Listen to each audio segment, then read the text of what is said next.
संस्था का अध्यक्ष कलेक्टर हो, उस संस्था के रोपवे में भ्रष्टाचार हो रहा है। रोपवे की जो टिकट है उससे दोगुना पैसा लिया जा रहा है। मैहर से आज तक कोई मंत्री क्यों नहीं बना? मंत्री पद भी नहीं दिया और साथ में कोई भी मंत्री लेवल का पद, बोर्ड का अध्यक्ष, आयोग का सदस्य, आयोग का अध्यक्ष, ये भी नहीं बनाया गया। हमको मिनी स्मार्ट सिटी बनाने की बात की थी। मुझे पता नहीं कि मिनी स्मार्ट सिटी किस चीज को कहा जाता है। दोस्तों नमस्कार, मैं रमू सिंह। आज हमारे स्टूडियो में मैहर से कांग्रेस का प्रतिनिधित्व करने वाली महिला कांग्रेस की प्रदेश महासचिव शशि मिश्रा जी आई हुई हैं। सीधा और सबसे सरल सवाल आपसे ये पूछ रहा हूं कि मैहर से आज तक कोई मंत्री क्यों नहीं बना? कहीं ना कहीं सरकारें इस डर में रहती है कि हमें कम मंत्री बनाना पड़े और बिंदी से कम बनाना पड़े, मैहर से ना बनाना पड़े। जबकि सारा देश ये जानता है कि आशीर्वाद लेने हम माता मंदिर ही आते हैं, लेकिन मंत्री पद भी नहीं दिया और साथ में कोई भी मंत्री लेवल का पद, बोर्ड का अध्यक्ष, आयोग का सदस्य, आयोग का अध्यक्ष, ये भी नहीं बनाया गया। पता नहीं इसमें सरकारों की क्या सोच रहती है। मुझे तो नहीं पता कि जिस माता की छत्र छाया में हम सब हैं, उस माता के स्थान से हमें कम से कम एक मंत्री तो देना ही चाहिए। और जो एक बार जीत जाते हैं, 2 बार जीत जाते हैं, पार्टियां उनका टिकट ही काट देती हैं।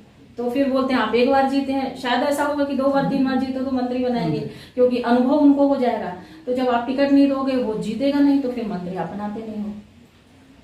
कहीं ऐसा तो नहीं है कि मैहर का पानी बहुत तेज है, तो मैहर के जो भी अभी तक विधायक बने हैं वो बहुत तेज हैं, तो इससे सरकार में कोई डर कि अगर इनको मंत्री बनाएंगे? ये तो मैंने ही बोला कि कहीं ना कहीं सरकार को डर होगा इस बात का कि जो मैहर के लोग हैं, कहीं ना कहीं माता की शक्ति तो उनमें होगी ही, कुछ अंश होगा। तो कहीं ऐसा ना हो कि बहुत आगे चले जाए तो फिर उनकी सत्ता डगमगाने लगती है। ये भी कारण हो सकता है। तो मुझे पता नहीं, सिर्फ अपन अंदेशा लगा सकते हैं कि क्या कारण हो सकता है। मुख्यमंत्री शिवराज सिंह चौहान ने मैहर को मिनी स्मार्ट सिटी बनाने की बात की थी, लेकिन जरा सी बरसात में स्टेशन में पानी भर जाता है। मिनी स्मार्ट सिटी, मुझे पता नहीं कि मिनी स्मार्ट सिटी किस चीज को कहा जाता है, मैं नहीं जान पाई हूँ। या यदि मैहर जैसी होती है तो फिर ऐसी कोई भी मिनी स्मार्ट सिटी नहीं होना चाहिए। मिनी सिटी है, स्मार्ट उससे हटा दीजिए, कि एक छोटा कस्बा जैसा बना दिया है। आज 25 सालों में मैक्सिमम में विधायक भाजपा के रहे हैं और अभी आप देख रहे हैं 8-10 सालों से भाजपा की सरकार है, भाजपा का विधायक है।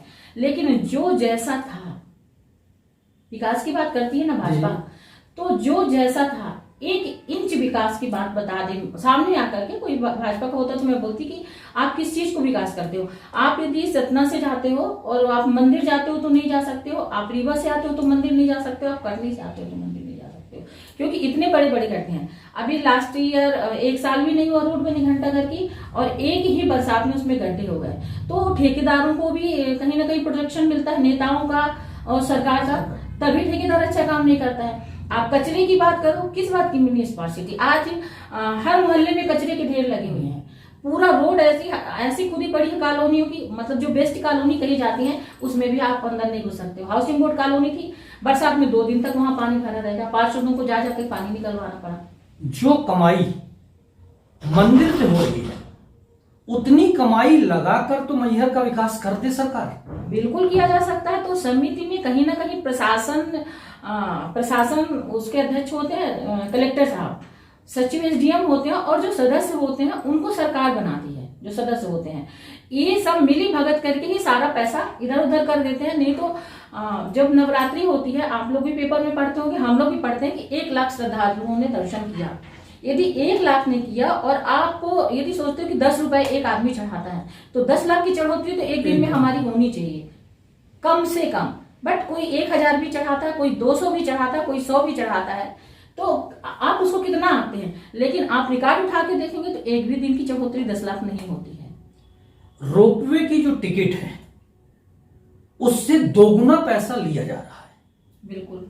इसके पीछे कभी मैहर में आप लोग आवाज क्यों नहीं उठाते? बहुत आवाज उठाई जाती है, लेकिन कहीं ना कहीं उसमें सत्ता और प्रशासन, इन दोनों के सहयोग से मनमाने तरीके से वो पैसे बढ़ाते जाते हैं। और कहीं ना कहीं जो चुटवैये नेता होते हैं, जैसे ही वो आवाज उठाते हैं तो उनको कि भाई तुम्हारे लोगों को फ्री कर देंगे करके और फिर वो भी ओके कर देते हैं। मुझे बोलना तो नहीं चाहिए यहाँ पर, लेकिन जो भी संभ्रांत नागरिक हैं, कुछ भी मैहर के ऐसे मिले जुले लोग हैं जो इस बात की सह देते हैं। नहीं तो ऐसा नहीं है कि यदि सारी ही जनता किसी बात की आवाज उठाएगी और उस चीज में काम नहीं होगा तो कहीं ना जिस संस्था का अध्यक्ष कलेक्टर हो उस संस्था के रोपवे में भ्रष्टाचार हो रहा है, सरेआम हो रहा है। बिल्कुल हो रहा है। हजारों पब्लिक रोज आ रही है और हजारों पब्लिक से अनावश्यक पैसे रोपवे में वसूल रहा है। बिल्कुल वसूल रहा है। और भैया जो दबाव वाले लोग हैं वो ही वहां पर अतिक्रमण करके और बहुत सारी चीजें कर रहे हैं। आप भी जानते हैं, बोलने की आवश्यकता नहीं है,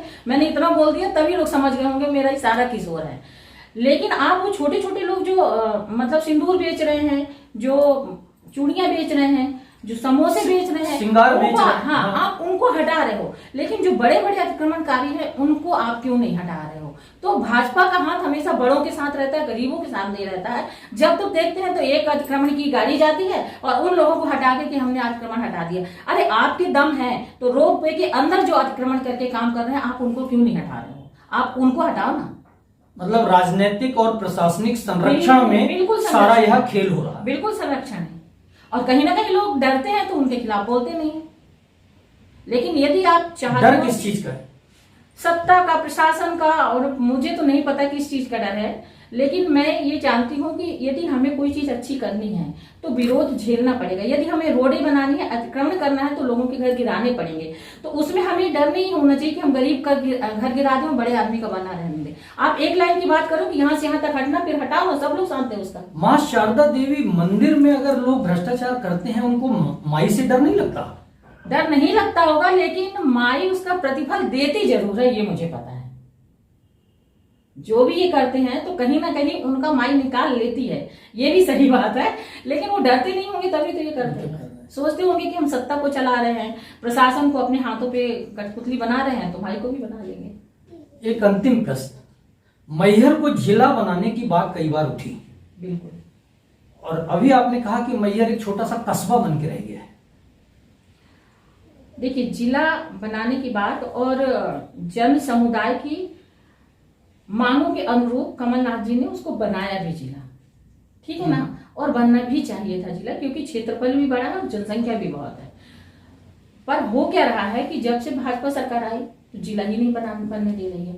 मैं पूछना चाहती हूँ आपके माध्यम से कि ऐसा क्या कारण है? मुख्यमंत्री शिवराज सिंह चौहान जब उपचुनाव हुआ था 2016 में, तो उन्होंने घोषणा करी थी कि हम मैहर को जिला बनाएंगे। 2008 में मोतीलाल तिवारी जी चुनाव लड़े थे भाजपा से, उनके चुनाव प्रचार में आए थे, तब भी उन्होंने घोषणा करी थी कि हम जिला बना देंगे। आप एक बार भाजपा को दो, क्योंकि उसके पहले भाजपा वहां पर से नहीं जीती थी। लोगों ने शिवराज सिंह की बातों पे विश्वास किया।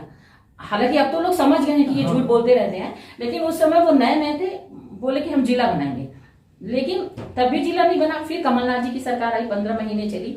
उस 15 महीने की सरकार में भी आखिरी में उन्होंने 3 जिले बनाए मध्य प्रदेश में, लेकिन जैसे ही भी भाजपा की सरकार आई वो फिर क्रियान्वित नहीं हो पा रहे हैं। तो उस चीजों की जो भी सुविधाएं हैं सरकारी तौर पे और राजस्व के तौर पे, उन चीज को पूरा करके और सरकार जिला घोषित क्यों नहीं करती है, ये मुझे समझ से परे है। और जो लोग भी मांग करते हैं कि भाई हम दिल्ली जाना चाहते हैं, हमें भोपाल जैसा बना दो, हम कहते हैं कि नहीं, हमारे मैहर को सिर्फ जिला को जिले जैसा ही बना दो, मैहर को मैहर जैसा ही बना दो। धार्मिक नगरी है, उसको धार्मिक नगरी जैसा ही बना दो।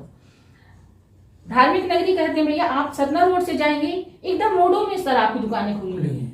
बल्कि कई जगह हम जाते हैं जहाँ धार्मिक नगरी है, हम देखते हैं रोड से हटके दुकानें होती हैं, तो आप जैसे जाएंगे सारे रोड में आपको दारू मिल जाएगी, रोड में आपको मांस मदिरा की दुकानें मिल जाएंगी। तो फिर कैसे धार्मिक नगरी है? कम से कम मांस मदिरा की दुकान और दारू की दुकान ये शहर से बाहर होनी चाहिए, ये भी मेरी मांग है सरकार से।